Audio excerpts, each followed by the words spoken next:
I was born with it, that's just me. I am who I am, and there wasn't like a moment of, oh, I had this. Well, no, like I was Fran, I always am Fran. I was born on a farm up north, so hopefully the accent is still there. School was competitive. Even when I was a child, like, it was always a big objective for me. I always wanted to push myself from an academic perspective. It was my main focus always until tennis started to evolve, and I started to evolve with the sport. Obviously, I have EEC syndrome. I'm not going to go through the whole name of it because it's actually really difficult. The abbreviation is far easier.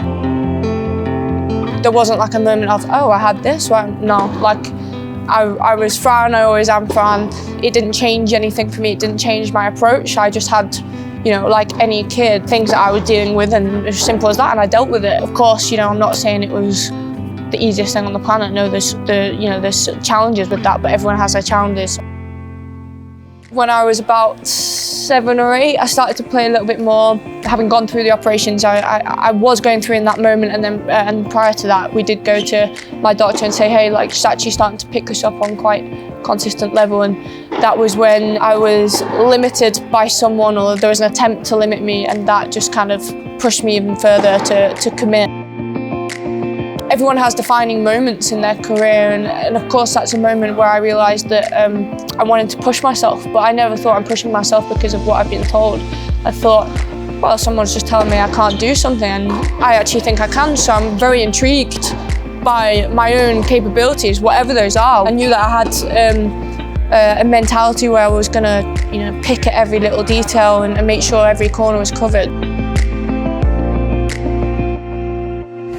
I spoke to the coach who was looking after me at that age, and he said that he didn't think he could take me that far, and he'd recommended Spain or the US. So yeah, 9 going on 10, I found myself suddenly living in Barcelona.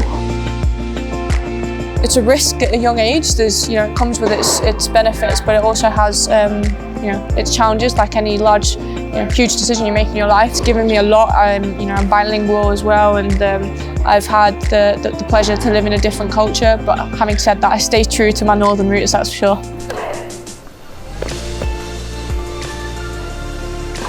I think one of my biggest strengths is my independence and my ability to problem solve by myself. When you're living with a family that don't speak the same language, and your parents are in a different country, you can often find yourself kind of challenged by something in front of you that you don't know how to deal with as a 9-year-old. But I think for me, when I step on court, I know that I can be on there alone, and I trust myself to deal with the situations. Of course, having a coach is always helpful for the moral support, but at the end of the day, it's just you and the racket on the court. So I'm very privileged to be able to step on a court every day and this be my job, something that keeps me healthy. It gives me an objective every day. I think there's only one goal, and that's ultimately to just fulfill my potential in whatever I'm setting myself out to do, and give myself the best platform to do that.